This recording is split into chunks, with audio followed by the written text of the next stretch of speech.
Believers TV nan gut kan claim ha tu zana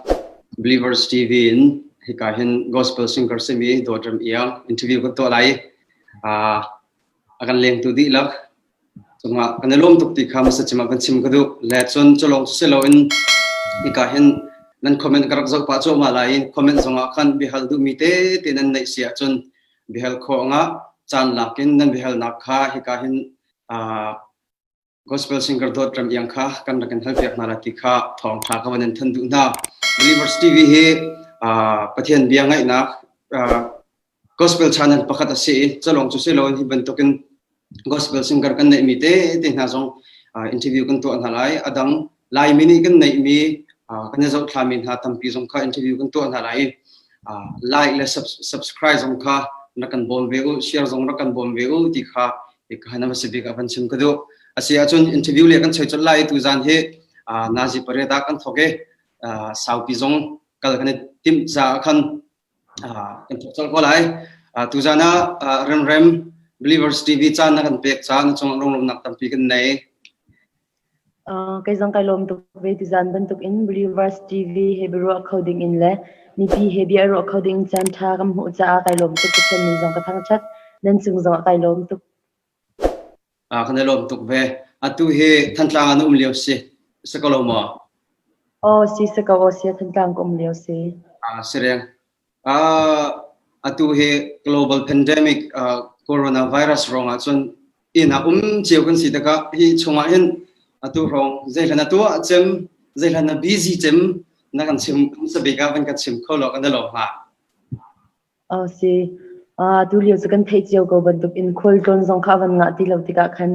kam ma le kan nak cheu ti kan kho cheu khan kan ko chun nai shong shampal te hi kan ni chu gospel la sami kan si tika khan pachian na te itun le tv izai le ha itun te khan na shong shang chan kan mang chu da lo hi chu ina da usika sereng pathian ne thlaswan pek na le ibun to ke global pandemic chan zonga pathian na to ding te nan nei chon nan page songa se Facebook na zonga nan na tharte te ang rakmu lang mangcha khan nan chong rom nak tam pi kan nei pathian ne thlaswan pek ko na se abi thlaswan pe se pathian ne mi pi ni hen dodram Iang cho gospel singer se ti he anen theile asana bel ten chu ti ang long chon the mi hen tam pi le chu cha chon anakong he fiang pai do in hong ka sim kholo khoi ka na chu ke he ti tiang song khomo si kai lom kai ma chunan ka thei ko ban tuk in kai ma kamin chu dodram Iang ka se ka khua he sopum khua se le kanu la ka pa la ka chung khar tin hin sopum atulong kan ka u naw rual he pali kan si hi u naw rul la ka hin upabi ka se chun atulio hi than tang ka leo se believer church member ka se ve kan lo tuk atu hi na chu nan chung kharin than tlang an te Silaw atu hi kan ma kan chung khar chu sopum kan ka kanu la ka pa sopum ka serek kan lo tuk shan tu na ya khan ama sa jong khan ban sim chang la covid-19 ronga in bai ka man kal kho khanga lo le hi covid-19 ronga in program tampi jong ai rok kan ma program chiu jong ai rok na program jong tampi rok la le chu achum abe pi de un banlang ter du mi ma program ai rok mi kha pam tu ti banlang ter de na du mi na mo na program ze reng rong leng lo khida rok ti kha ban kan siap si tu leo bo ro khi ti kan thei cheu ko ban tuk in kai ma long jong ka sela lao ka chiang rian ton mi minung tampi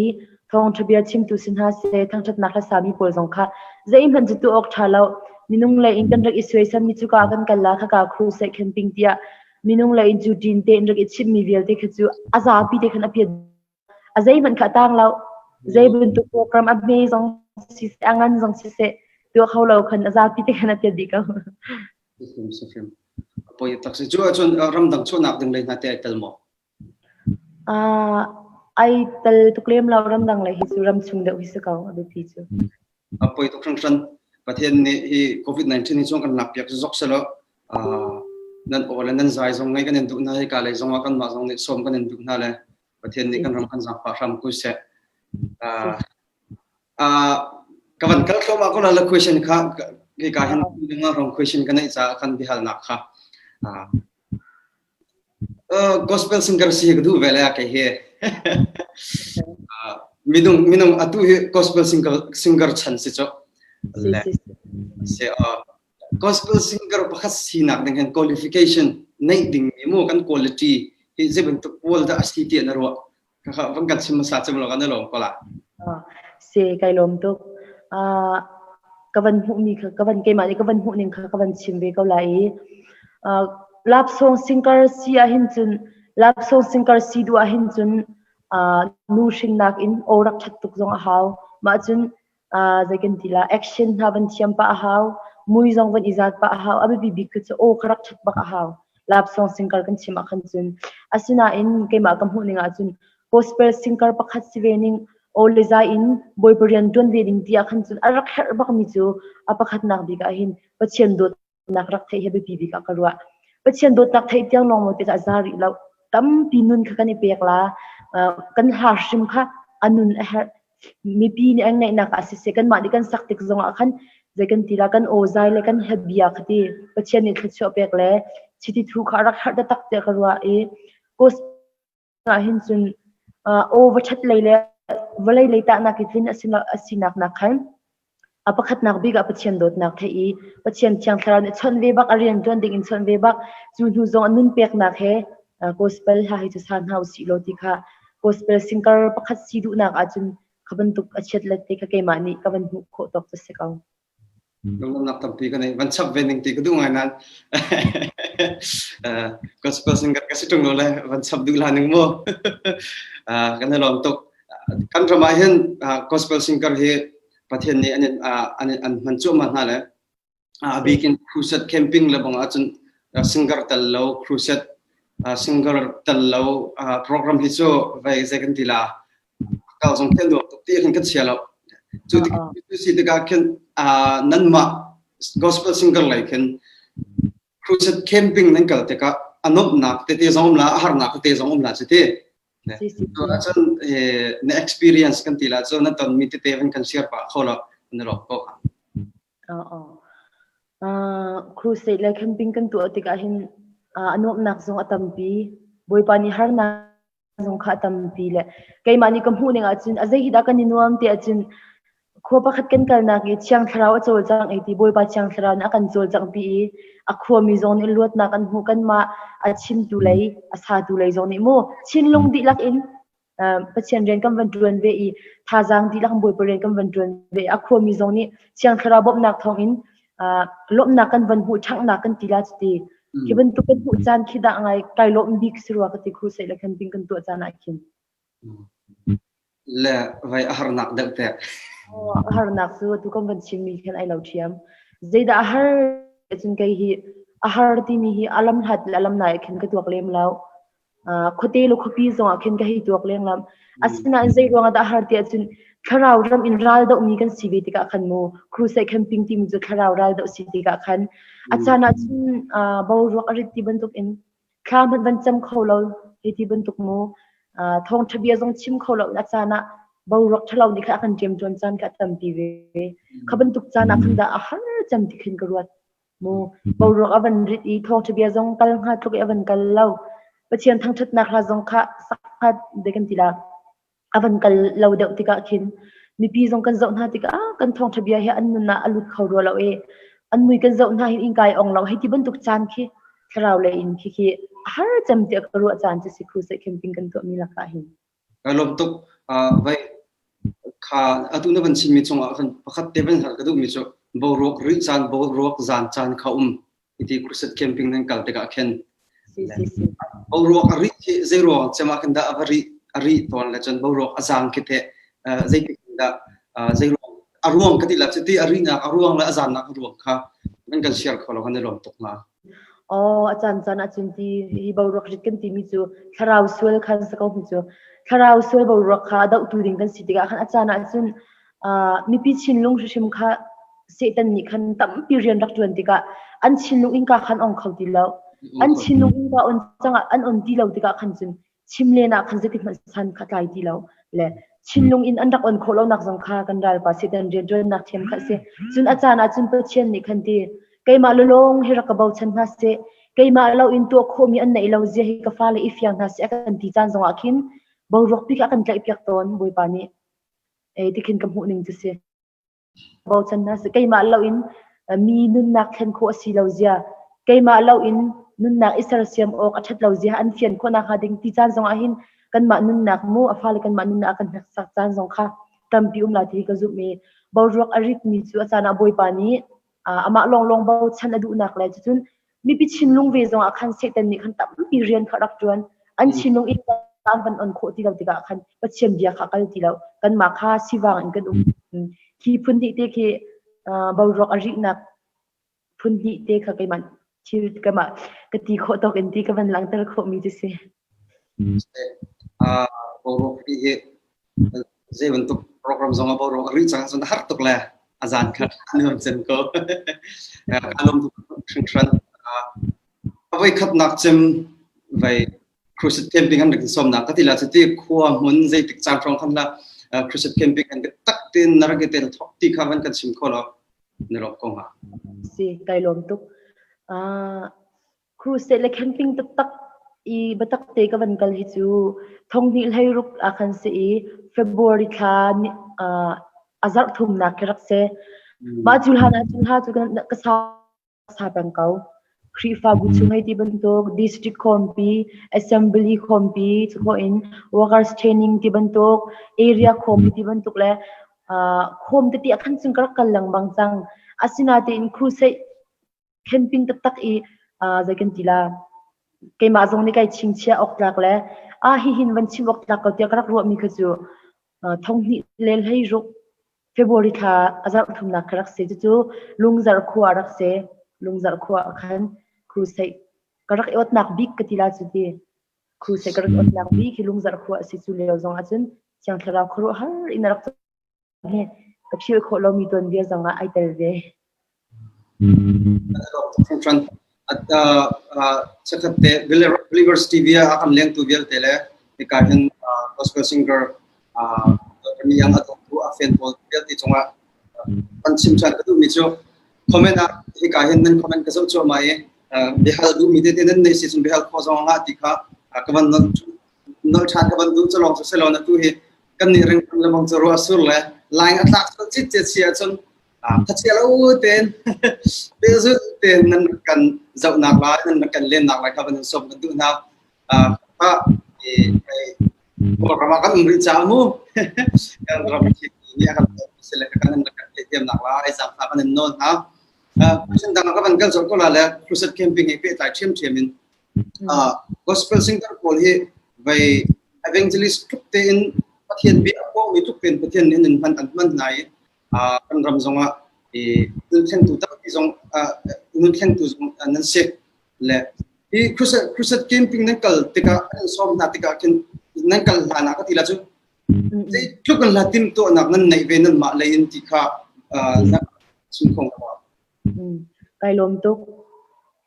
tu ka chim lang mang ban tu khan kan ni pa chen ren ron mi chu khiti o va that so ila la va sak le pa chen bia va chon so rong va chim khasila in khan kan chim lang mang ban tu khan ral ada umi kan si be ti ka khan mo minung thon nak le minung phim nak le minung chiam nakin hi tharau ral hi da ok athat lo cha hin kan si kho tok in jun cruise kan kan lai si zonga kan lai si zonga khan asi kho chung khacham nak in ka update on mu kai ma pum pak sining in chun kan lai shima khan pum pek nak in khacham nak in khan karak aplang mang kan nak ding khole ram zong khaji shu minin mo khachwa nak rak pek che boy pa nang mani hun mar kan lak pia nang ma na kan tel pilo ni ka kho hindai na kan hu khawlai lo tikin kan si kho tok in minung film nak lai minung chem nak lai o that so nak lai ton nak lai film nak lai chem nak ral mi kan si lo tika khan pathian i bo chan nak lai nun pek nak lai pathian sin khacham na che te bak in khan cruise le camping hi kan kal don min chi ivia kan leng tu nan ma jong kan khap na lo nain kan ban thok than lai rang kun lei than tlang lei selon rang kun lei ro sur cha kan internet atla le kan ban pe zu than lai kan interview kha nan kan thei thiam nak lai ka hin jangfa ka nol du na chon hi ka hin rem zong nan kan thei thiam nak lai jangfa nol ka wan du min pek che tin kan langa tak ko cha kan nan kan thei thiam la di zong ka zum nak tam pi kan nei lom nak tam pi kan nei asia jong question pa khada ka ban kal chol tham thiam lai kan chan song kha sa tuk lak kan tim lo cha khan kan lan del te question nan nei sia chon tu hi athar ten kan ban thok thani live zong kha question nan nei sia chon kha khan comment na question nan nei mi te bi hal nan du mi te kha man khonga chan pekin kan hal piak na ti kha ban than ka do alright asia chon question pa khada kan culture lai atua ram singer pakhat mi pi ni thei mi gospel singer pakhat na si te ka keima shrim ni keima ani shrimin thei ka du ngai mi thil pakhat su se the city sia chon ahawran na role model ri singha mo la sak le ya na role model he hawla singha ti ka wan thei ka du tak le ban kan sim khong ha mo si tampi kai lom la sak thiam tampi hi ka war di ko na pachian la sami gospel singer zong a hin tampi ka zau thlami han o in si se an nun si tampi ka du di ko na ka du di mi khit an tam tuk asina te in karak war chan mi kan tila chu ka hak chet deu leu te khin karak chin longa pang me tu tiang zonga ka van war pang mi cha hoda si te chun gospel singer estavan him sung he o zonga khan kadu hlaphu azonga kadu a o se alha se atu tianga hin kadu peng gospel singer estavan him sung he ka war big ti akatila chu se kan lom tu tran ma kha van thei kan du tak mi ase minung pakhat ne role model kan nei ta kan war tuk mi na ke tampi kan copy na le an la sak ning si se an chol chang ning zong ke na video te ka zawla ase bak ko tia ka van confirm ase te ne ka war tuk na tin ani o chu kam phan la se lom nak tampi kan nei question pakhat ka van culture la bi hal nak dang ka van pet chot la la vocal training people by music instrument tum kita tum keyboard tum hite pol training te na kai bal mo sia ka kai bal law ma bun tu ki vocal training hedi bun tu music lai hi vakat man ka kai bal law ma bun tu ki chu sire asia chun tu chun ni na nei mi na o he nu rin na bakin na nei mi pathian ni pek mi o bak sala chete si pathian khat chu asaka lom nak tampi kan nei pathian men zong ka thang chat pathian ni mang chin ko se asia chon vai question dang ka van culture trip ko la le vai atu gospel singer na se la gospel singer ki rak sila lo ha na tu ha zai si tam pi kai lom gospel singer hi rak sil ha ning lo ei hi lekin tila sipoi lai hi mu karak huam ngai ram leng zong an karak kal bi min nga phai skola hin pachim ni rak aw bi ha se la rian thiang rak khin bi ha se lo ram leng zong a khin rian tu na mu phai skol zong karak kal be kho men hi ka lai zong a hin sipoi he ti bun tuk thil zuar khai chole te pol ki karak huam phun te kharak se asina te in pachim ni tling tlak lo te in san ka lai lo bu te arak ko be rian thia ka don ro ka vir te khazu a hi don lo ko basile rak sil ha ning lo ko ro ani nga hin ram leng zong karak be kho men rian tu na mu Mizoram from sum dong chen se du lo ta ka khaza si de lo min la được làm tập đi cái này sẽ phát hiện này kan ko hen kan tak ti mi la kan se kun sa de mi kan hom de mi zong kharak taw ti le phát hiện ko mi na chu se được làm tập đi cái này sia chon pakhata ka van kal chal la le nai rong a kan nong rong a kan na Facebook na mai de a kan vai light kom he face shooting photo tampi a kai la tu he la thar chok ding zong tampi la ti ro nak kanai le mai thai zela chim ko mi na kan nei si kai lom nai rong sang chu ton deu karak phit mi ban tu khanti atu lio tu khol kha kan klong vela asina te in kan ma le kan si kho tok che hin chun hi lockdown lewa hin zeitlukinda boi pathang chatna kha kan rak sakla le zeitlukinda kan rian kha kan rak tun velati kha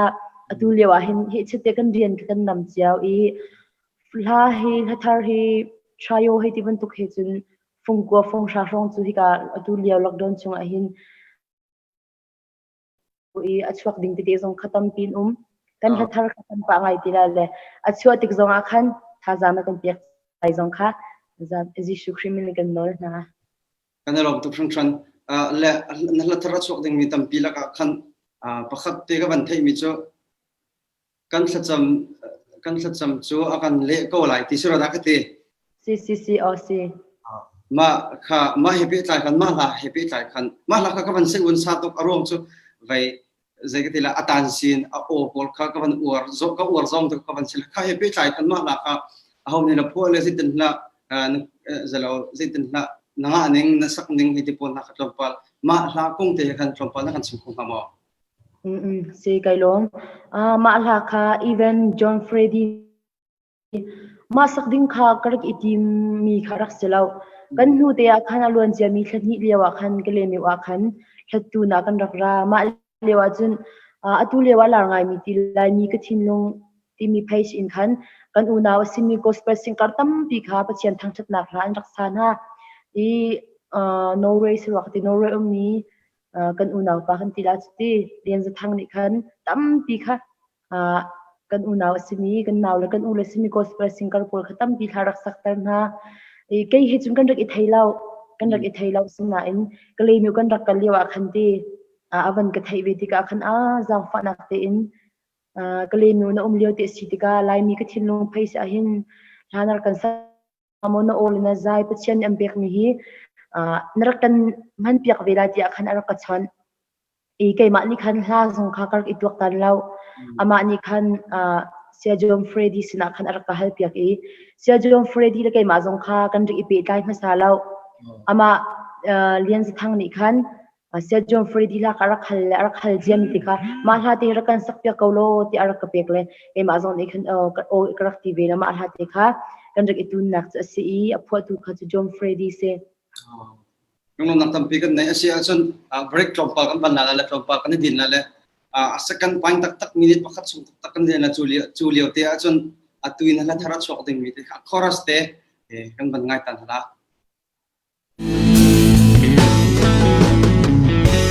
kan kham kan au na ko dây dòng viên te lộn đi kan kham let khâu tu pa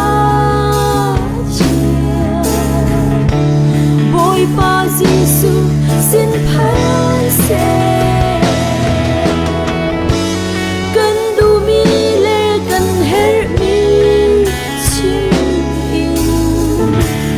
ama long kan ibau chan sun rian tuan ibo pa si kan chian zu zor shin rian tuan mi boy pa si kan thatsam zu ale shin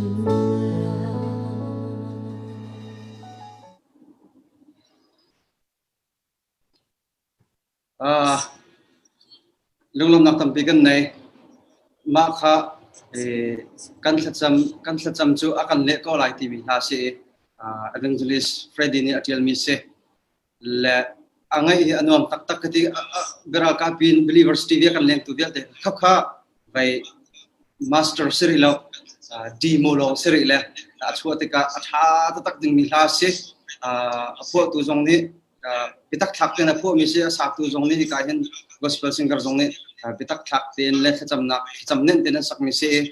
anung shum na ti jong parwa tha jang rak pe ding jong ni ka hen ban chin padu ngom nak tam pi kan nei no o shum rak tha to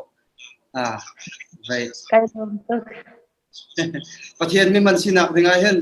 vai o that jong hera o that lawa chon o kan ban ok na thala se kai se ka lom nak tam pi kan nei asia chon question dang kan ban kal chat la la atu cho vai question tompalte tlang wal pol war chi da kan ban kal la la vai atu he nonga khat na si bat to ken zai tik tiang la nonga kan ai tip ti he man kan sib lo kan da lo ko cái mà này chun nông ngọc hiện hôm chấm cái tí câu hi xia sau khi nông ngọc cái mà này chun cái đủ câu xin à tiền cái zone zam chu nu chu mu kan ma tiền chu tik tiang kha tik tiang ti chu ari hi chu ka ban khyak khaw la xin à nông ngọc chu nom ngai cái thấy câu là kan ma ni khan chun kan ni khyak khaw la lo tia ka ru nang wa nai tin na kan ubama kum som thum tiang kan nongak la heti ro rak tal te nei ma kha chu ka ban ruat ngam pa lo nak tapi kan nei nongak pakhat na sele vai ni khat khat chu va nei ve te la le na pasal ding akin te zeben tukpa kida pasal ding na du mi mo anh mà sản tiếng không cần xem lo cần là lo cơ hả khaban tuk lai khat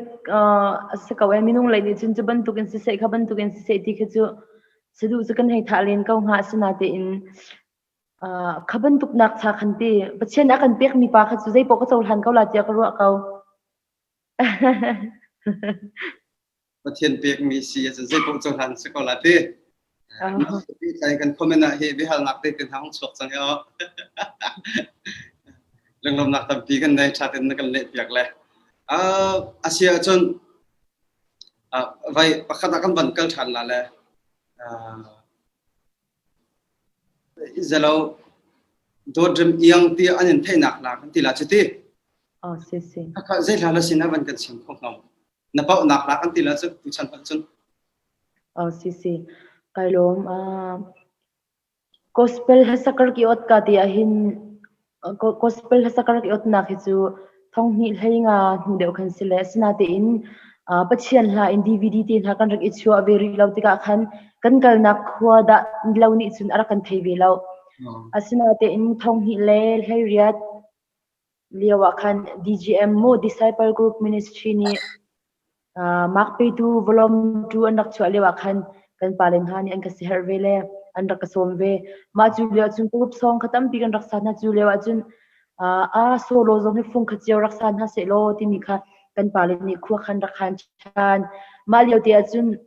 pachian ni ti sia thomas je luk dot chin kan du ti mi te kha boi pani ke ma han ara kan saktar ka ti la ti ma dot chin kan du ban ti mi ha te kha kan ban zuar ti ka khan ma ha khan tha mo gospel singer tia zapi deu ni hin am ban ka thai nak la sirwa ti akarwa thong ni lel hai riat i dot chin kan du ti mi disciple group ministry mak pe tu volume 2 kan rak chwa mi ha te kha sin ki thai long lom nak tam pi kan nei lasaka hin atu he pathian mi man gospel singer pakhat na si te ka vai abi kin kan minau cha kan minau hoi cha hi question te heaven ka let kholo hi bihal na ki ban let kholo ka lom ko ha chu zai da city si achon tu chunia lo tling mi gospel singer pakhat na si te ka na lo tlin na awang mirang bia kan han si achon na secret kan tila chete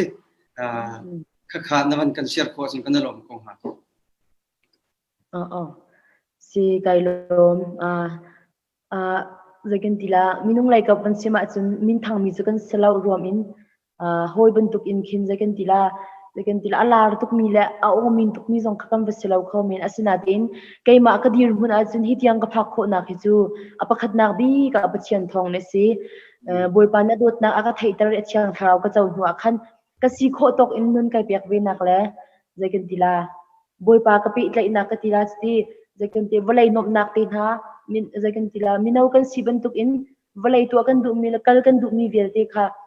shel ve in ama pachian cha hrim te akhan kan nun nak kan rak pek nak te hi kan ma le kan chan to a boi pan kha chwa nak ar kan te ki hi dir bun tiang ka phak kho na hi chu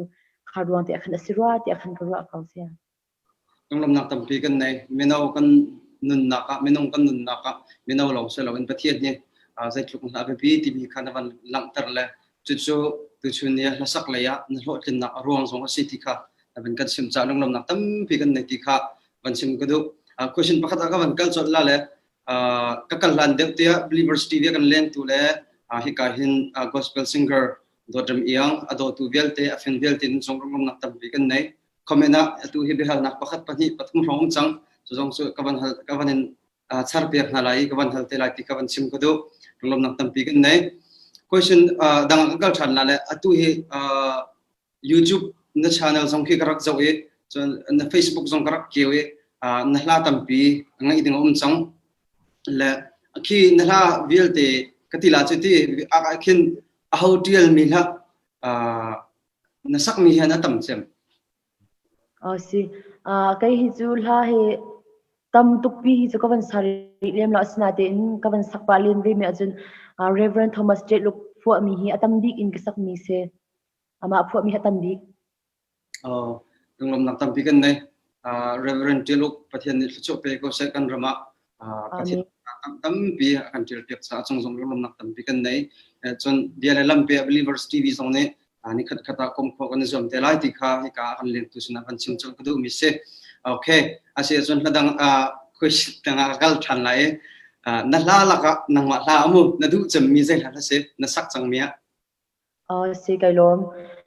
บุยปานอากันเปียกมีลาฮิจูอาชาเรามีประคัตมันเราประเชียนนี่กันปาละเปียกมีหาจงคันอาชาดิค่ะเปียกเก่านะกันมาจงนี่กันวันสักเวทีกันไกจีนดีเก่ากันลาฮิกดูดีนะมาสุลักอาจุนเกมอาชินลุงเตจงอาวันกระตกไงกันกันนักเตจงมานะฮะเตขจูอาทิอันชิมลังมังมีฮิจูลุงลมตุกาที่มีทางชุดนักฮะเตค่ะเซReverend Thomas J. ลูกเนี่ยกันพบเปียกมีเชียมเซก็ลุงลมตุกาที่มีทางชุดนักฮะเตค่ะมานุนนักเลยก็มาปุ่มปากตรงนี้ก็ดูตุกจุนขวาอีครูสกันกันนักเตจงคันก็ฟ้ามันให้สักมีเตขจูกันดูตุกเตียก็มาสินะเซอันชิมตั้มจำก็ไทยมีเลยก็มาปุ่มปากตรงท่าจังใครหลักดิบมีจูก็ลุงลมตุกาที่มีทางชุดนักฮะเตค่ะเซกันลมทุกช่วงชันอักลักะไปประคัตเตบันฮัลทันก็ดูมิจฉาเจริญสิทธิเสียส่วนตุตันลายมีเนี่ยกันเทลตันมีเฮเปตไลน์อบีกินตุนังมานุนักทั้งจากกันตีละจุดที่ข้าเฮเปตไลน์คันเจลัดชิมดูมีนากันในมันชิมคมีนากันในเวียส่วนลมก็ไกลมทุกช่วงชันฮีคงฮิจูตุเดียวอาจุนที่ลายมีละก็อบีกินกันทันกลางละก็อาจุนอลินซาบิกมีทองปางสิทธิสิโลกันปัดลาเราฮีกองเฮปิตาอินจุนเกมาปุ่มปากอันนี้จงอินก็ไงเชียงไงเวก้ากันนงอฟักไงกันลายมีพุนกันอุณาวครียกันอุณาวสิลายมีกันมีพุนสิลายบรรทุกอินนักเลยไงเชียนักกันตันติกาเกมาปุ่มปากจงอินคันก็ไงรักเชียงไงสินาเตคันจะกันทีละไกมานี่ขึ้นจุนฮีวันชิมออกจากไทยแล้วนะไกมาปุ่มปากอันขึ้นกันไงเชียตักใจจัดที่เสียจุนอุกตุเลช่วยตูเต้นหันคันอาชมาทอกเต้นคันโคเฮียนักลำเลนมูมีอุปตลำเต้นรักันกับยกอุลติขินอาชมาทอกเต้นคันอิตีคือรักเสลอขบวนตุกเวียเตบวยบางนักเลยไงเชียนักเลยนิ่งจะนักรักเราเต้นคันจะกันทีละมีที่หาชงคาร์กันทีละมูไงเชียมีหาชงคาร์สงค่ะอันเด็กอีลงสักเวกงฮะรวมจูโควิด-19สิจากคันอันไทยเชียมเวียร์มีทิลค่ะจังเกาอาศินาเต็นอาชามาทอกเต็นค่ะอันรักลูที่เราเด็กอาจินบวยนักค่ะวันอิทวชีลังมังอีดอกนักอาจินลายมีปุ่มปีกันไงเชียบนักแล้วกันมีทีทนักอาจังเลยอาศินาเต็นขบันทุกชีรีขจูลายมินิหินต้องชามตีลาอุสิตีเฮไกมาปุ่มปากซองขจำนักสีเจชงคาร์ซองกันกันไงเชียบตีตักนาจูเฮเปไลอินวันเปกดูมิจูกระทำนักสงฆ์กระทำบักมิสเดดาสิที่อาจารย์ฮีกองเห็นวันกระหัลจามูฮีกันเงยเช็ดรัวหินลายมีลักาเสลายมีนาวลักาหินเสใจกันทีละมาเลมาอิทหานักเองฮะฮิจูทีละเสตีฮิจูตัวอาการจะมีเบียร์เตจงกันกระทำนักฮิเสลอไกมาปุ่มปากซองอินกลุงอาฟ้าบิกบิจูฮิชิลกันตันมีเสฮิบันตุกชิลฮิจูลายมีต้องชามทีละอุสิที่ฮีมาปุ่มปากซองกระทำนักเสกันจะพิเตจงหินฮิชิลฮิบตาเต็งทากันจำหาวที่ค่ะดูดันกันชิลตอนมีเฮไกมานี่มุขโตเสกลมกันลมทุกช่วงชัน ka nang kan ma lay Believers TV Believers Church lay zong ne tan tak mi chungkar chunga chim kan du mi so kan ngai chet pituk na thla jong kan cham piak na kan ti photo kan hi ka hin social media zonga kan ngai chet nak te jong kan rak lang tar ve kan kri fa bu tu na jong ne thla kan cham piak na ti kha ka hin kan ngai chet nak te kha ban lang tar ve du long nak tam pi kan nei kha khabial kan se ko selo atu so question dang do kan kal la la ai atu so tompalte funny question do sang ha dak mo so san van kalo selo thong pang ka ti la mo bivak vai ka ti la mo ka thai pa mi so lai tlang gospel singer bol an la o hi ai khat di na ti la pin sai chen zai la chim du mi na nei mo Asimo sebentuk segera kai bala kai mani ka ban hu kho ning achun kai mani ka ro nak la kai mani ka ban hu kho tok achun hu kho ning ju se I lairam gospel singer bol ni hin atam big la atam u hi ju Reverend Thomas Jeluk le Reverend Zakian ha do hi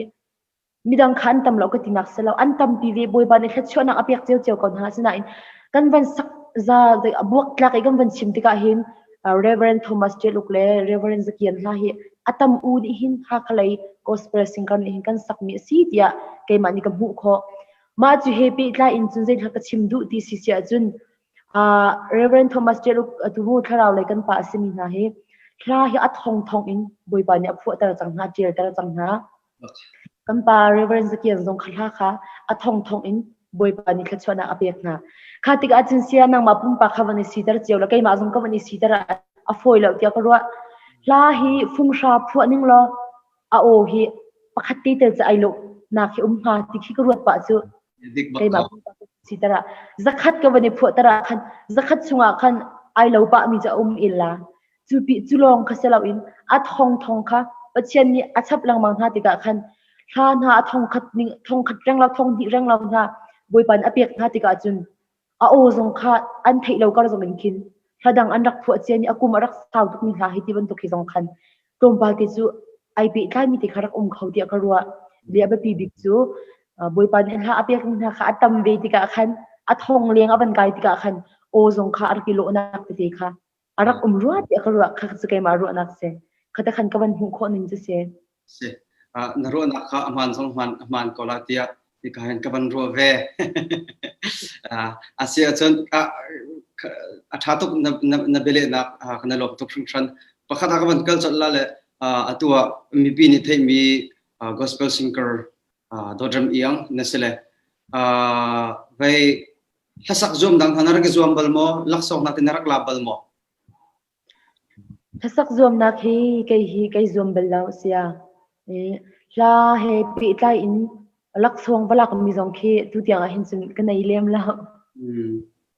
se kana lom tok function asia chon adang ka ban kal chok thoma ko la le vai kan rama hin vai second zai la ka ban ti la sak hin pachom ok kan tha changmo kan thatlo si chun zai kha ke aruang deu na ban char kho mi kan that ko si chun zai den la lam na mo ti kha na ban kan sim ko sun kan lo ko ha si kai lom hi kong hi chu chin hi aban har ngai kai ma pum pa khin chun sinate in kan drama hin gospel singer ane inti povun I chom nak ngai ding hi chu a foi lo tin ko ruwa a foi lo tak aruang chu lai mi long te kan si zai kan tila kan ram kha ban har ve ri cha khan ti sak bak in povun I chom ti hi chu atu tiang ni hing chun tom pa ti hi chu aban pe ve ri lo itu hi pe line aban chim ku du mi chu tua gospel ha kan ban I chu dik zonga khin kan ma ni hin pachian kan ti za nak le boy pa kan dot nak le o le zai te hin pachian ren hi twen ve ka si kan hla hi mi pi ngai o ka thajang la ka om se ti in pum kan pe khi atam deu ha kan chu dik zonga hin atu leo dai thong sang hi chu sponsor kan tila chiti chuban tu khla dar kan sak pe ko lo studio man kan liam la video zai nak man kan liam la hi ti ban tu te khin pachian an chin chu arian tun le kan ni zong ni khan chan kan bek vel kan tu arwang chu kha khan tangka kan vom hu la kan bam yak tina kha pakhat man umlau asina te boy pasum pa na chaza da kan to khomi kan ni chu ma hi kan to khomi asiti in pumpek in kan tu chan khi atam deu ti tangka bam hu loi mai nak ding le pochom nak even hit na ngai nak dinga hin chun atu tiang kan chini hin cha foi pa ri lau di in ke mani chun ka mu kho ning se se lunglom nak tampi kan nei second rama hin chun la sak tak tak hin chun le bolong sui tak tak hin chun ichom so har dau ri ko pia karo ve question dang ka ban culture la le atua gospel singer pakhat ani in lap song sakle ngai hi hi happy line zin han hu ning kan share ko sang kan lom kong ha se lom kai ma kam hu tan ning in kai ma kan nun in ka ban sim sia chun kan za pi te zong in kan selai ti akazum mi chu zai kan tila aswal le swal lau ti hi chu zai kan tila zo aswal le swal lau ti nak nak in kan nun ti zai bun tu ka da kan shwai lap song kan nge etam de utika kan chinlung kha khoi ka da kan hu pachian ha anung mi boy pa ni thla chu apek mi boy pa ni chidi thu mi tha kan ngai a hin te kan nun na khi kho ga le da kan shwai ti mi kha pumpak chen kan thelai ti akazum ni kai ma pumpak kan ka ban sim asi si achun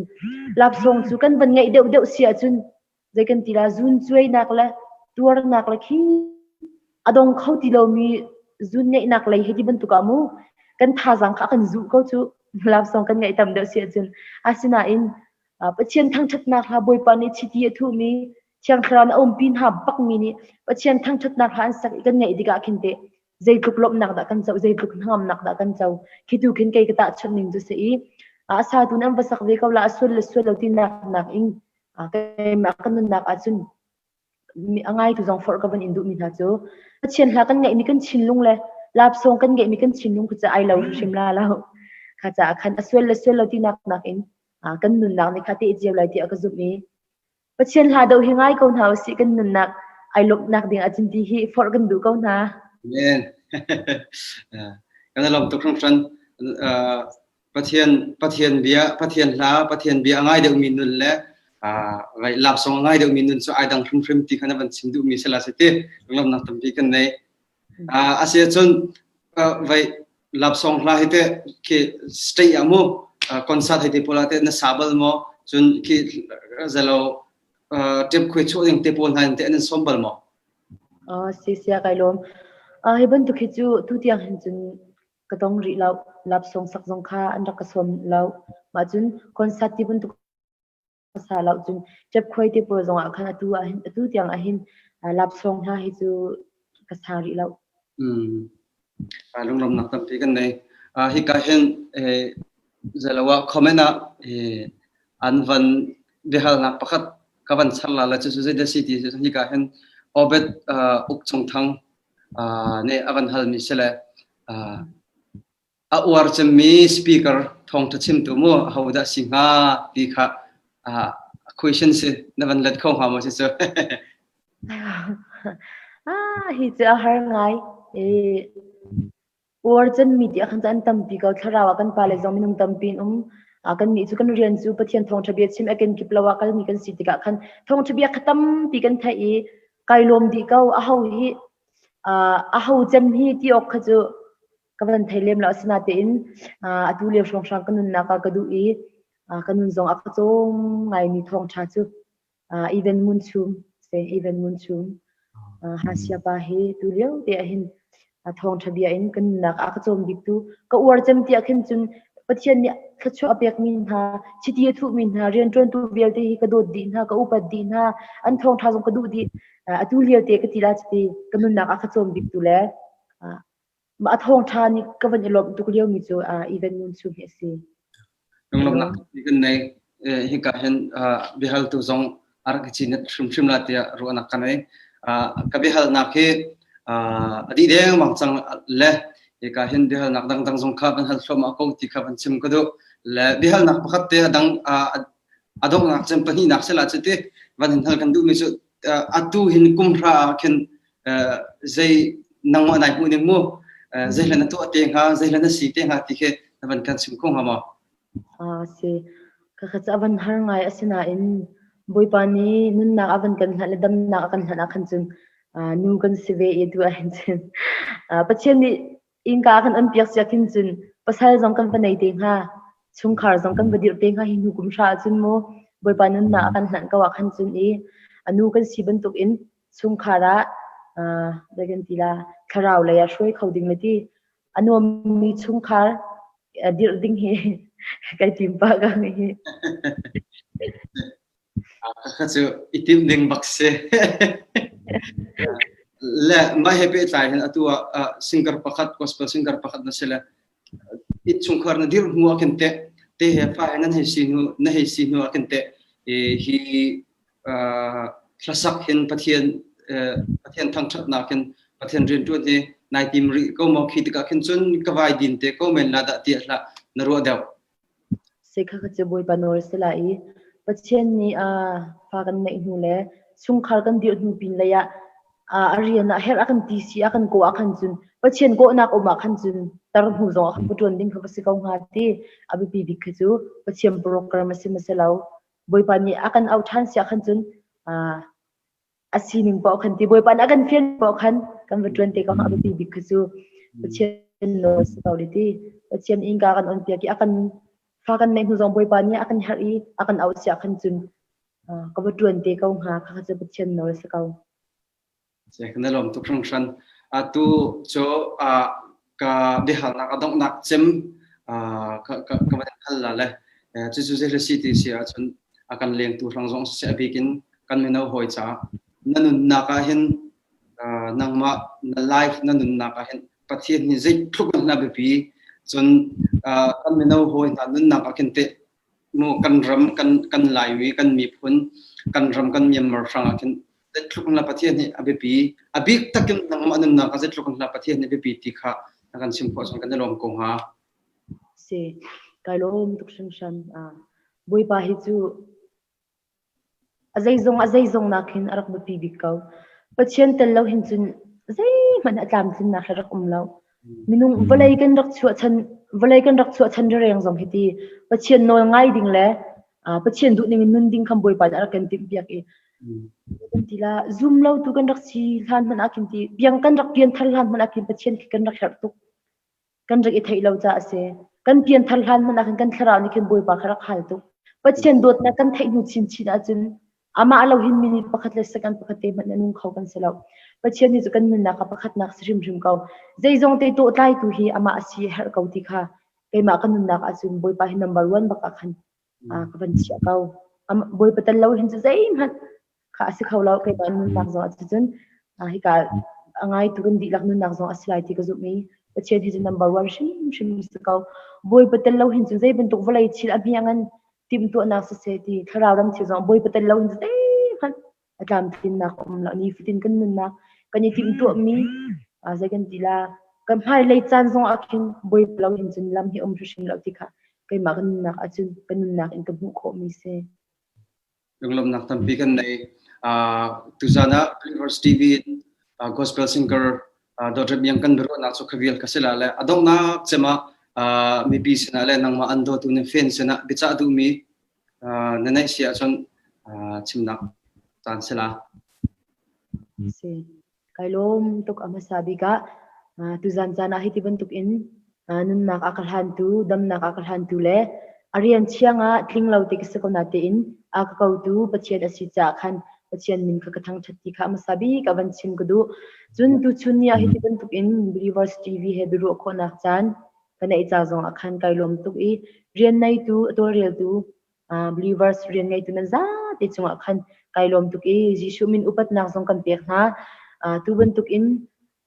bia hal nak li na kan nei kau zonga khan mi pi ni kan rak ngai velo sia khan chun zeti man kha kal khoding sela tu zan chana akan zau tu akan leng tu dan di lak mi pi vel tenen chunga khan kai lom tuk boi pa le kha chana am pe ko na se chun chulhan ka rian ton nak zonga khan thanan rak ka jam piak i nan rak ka dir kam ban tuk in atua mai lai tiang ka chi hlan lo ka nun chung di lak cha hin nan kha jam nak ka har pang nan kha jam bob nak kha ka har pang kha jam nak tel lo le kha jam nak bob nak tel lo hin chun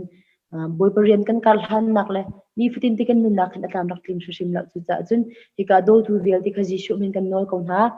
nan thachap na nan ka tel pang nak lai jong kha ji shu min kan nol ha ma chu ho chun chim ku du mi chu kan ko chan jong chia atu lewa zot nak le fa na lewa kar kan hal le cheu jong asi cha hin hi ka kami phun hoi na ka dot mi ko hoi le via tin ha jong pathian tel lo hin jun nun ngam aselo